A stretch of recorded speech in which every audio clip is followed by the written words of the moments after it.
The other item I would point out is I worked for the fire department in the city of Berkeley, and they get a bunch of equipment that they look at and they say, holy moly, who bought this? And it's difficult for them to figure out how to use, and they train extensively so that they can not think about the mechanical part of fighting a fire. They do something called muscle memory. They get to the point where they apparently don't even think, they just do. You have a tin can sitting in the middle of the ocean, filled with fuel and munitions, and these men were not trained to use PFAS and PFAS-A? They were. That's not exactly, oh, they had to be, oh yeah. Oh yeah, they had to be. They definitely had to It be. just wasn't the only tool that the sailors used to fight fires. You're right. Fire on any ship, including Navy vessels, is probably the largest hazard out there. Right. I didn't realize it, but most of the Berkeley Fire Department are sailors. Yeah, I mean, testament to the training, Yeah. typically. Yeah. You know, it makes a good transition to those sorts of uniformed services, yeah. right. Okay, YF3, moving on to YF3. Now, we did not get the, whatever report was supposed to come out because it was slightly delayed. You had said you thought I might have the YF3 report, the draft. The draft, yeah, that was sent out. Okay.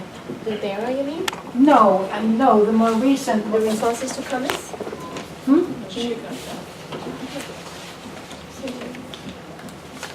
Wait a minute. There was a document for YF3 we were supposed to get just prior to this meeting. I think the responses to comments on the BARA, we don't have Yes. any other Yes. documents, so they were sent out Yeah, I think sent those out. on the 7th? I think Becky's. No, I never received them. Oh, apologies. I may have failed to send them to the RAB. I will forward them when I get back. I responded to the agencies, but Okay, my question was, in my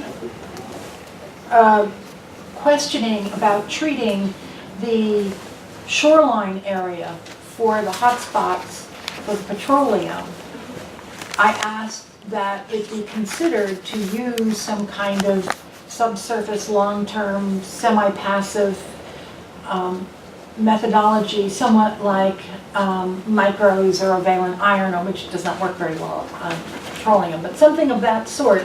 There's a lot of technologies out there that can be used, and this presentation indicated that that was not going to be even considered. You were not going to consider some long-term, in-place, in situ, slowly biodegrading process so that we would clean up that cove, because that you walked away from the north side of that cove and just put a bunch of rocks in there.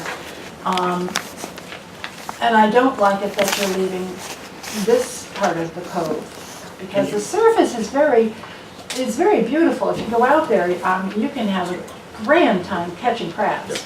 They're tiny, but you can catch them. And there's mussels and there's all sorts of stuff out there, including seagulls that are not very nice. Yeah, and thanks, Dale. We'll clarify. There will be a follow-on document to this document that will evaluate things that you can do. So, and I think there was a Yeah, slide. this right. Yeah, this one. It's wrapped into Oh, that. okay.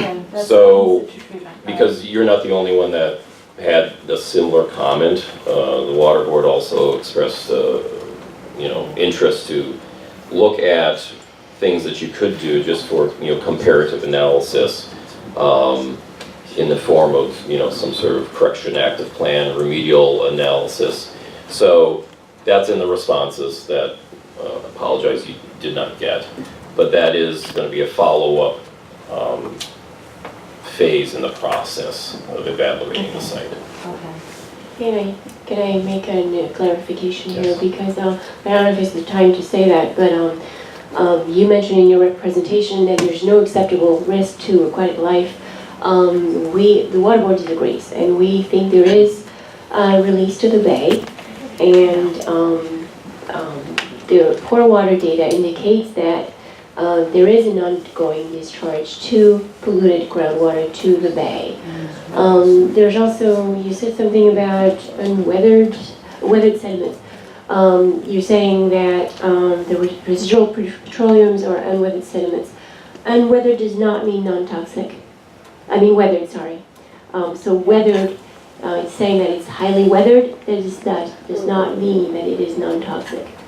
So that's all I want to say. Thanks.